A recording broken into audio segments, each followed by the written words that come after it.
Warning: the following video contains discussions of prejudice, discrimination, racism, discussions of genocide, and depictions of moderate violence. Also, this video will discuss in-depth events from the following comics. So, if you happen to be a spoiler phobe, just giving you a heads up. With that out of the way, let's begin. The X-Men need little to no introduction. Ever since their creation in 1963, they've been a staple of the Marvel Universe, and they've been involved in some of the most iconic storylines in all of the medium.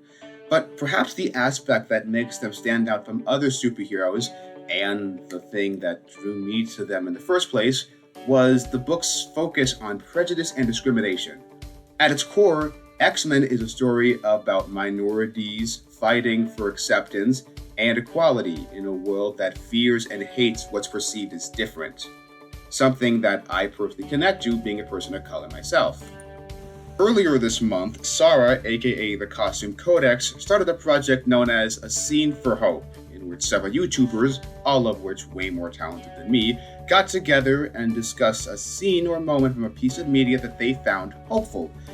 So, I felt inspired enough to contribute to the project with my own personal scene of hope from one of my personal favorite comics, the X-Men story, House of X. However, before we get to the scene in question, some context is necessary.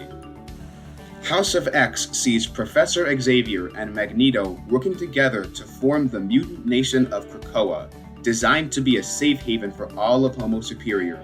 All of the X-Men and their former foes in the Brotherhood banding together under one roof, united against those who fear and hate them. Krakoa is essentially a compromise between Xavier and Magneto's competing visions for mutant kind. The island nation allows them to coexist with the rest of humanity, while also providing them with the means of being isolated from those who wish to harm and punish them. Instead of being forced to hide their true selves and adhere to human cultures in a society that will never fully accept them, the mutants now have an opportunity to create their own culture and customs, live in a place where they no longer have to hide themselves just to feel welcome.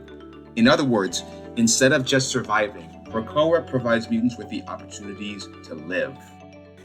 As is usually the case in X-Men stories, and in real life unfortunately, there are groups and individuals who are not happy with the progress that mutants have made. And they are especially alarmed when they learn that mutants will eventually become the dominant species of the planet. Desperate to retain humanity's power and keep the mutants from thriving, the anti-mutant organization known as Orchis builds the Forge, a space station that mass-produces the infamous mutant hunting machines known as Sentinels, who previously murdered 16 million mutants in the pages of Grant Morrison's New X-Men. In House of X issues 3 and 4, the X-Men launch a full-scale attack on the station before Orchis can create Nimrod, the Super Sentinel from the iconic Days of Future Past storyline. Our heroes are successful in their mission, but victory comes at the cost of their own lives, as issue 4 ends with the team being taken down one by one, while Professor X angrily laments about how indifferent the world has become to the loss of mutant life, angrily promising no more. However, it's this moment of tragedy that soon gives way to our scene of hope. In the pages of House of X issue number 5, we learn that Xavier's telepathic helmet Cerebro has been modified to copy the mind of every mutant it scans. This, along with a team of mutants known as the Five, allows Xavier to resurrect Krakoa's fallen mutants, past and present. Shaken by his revival, we see Cyclops being assured by his mentor that they were successful in their mission and saved all of mutant kind in the process. Soon after, a ceremony is held outside in which every mutant on Krakoa rejoices about their victory. This moment of triumph becomes more significant when you realize that the X-Men have been more associated with death and loss than perhaps any other characters in the medium of comics. The resurrection protocols are essentially a way of subverting the tragedy that has defined X-Men for the better part of a decade.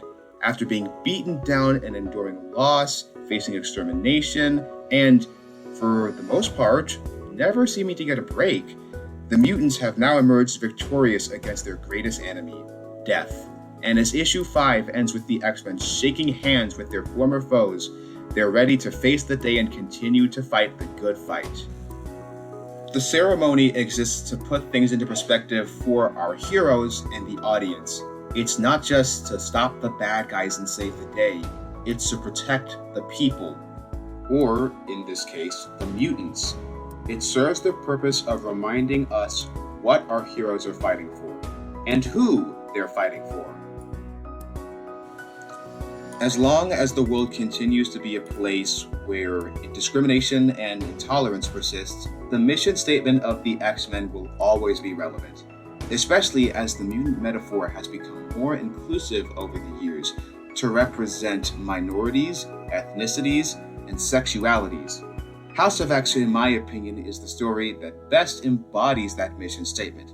It best represents the challenges that the X-Men and mutants will face, but also the hope that things can and will get better. And as long as there's a chance, as long as there are those who believe and press on, then there will always be a reason to have hope.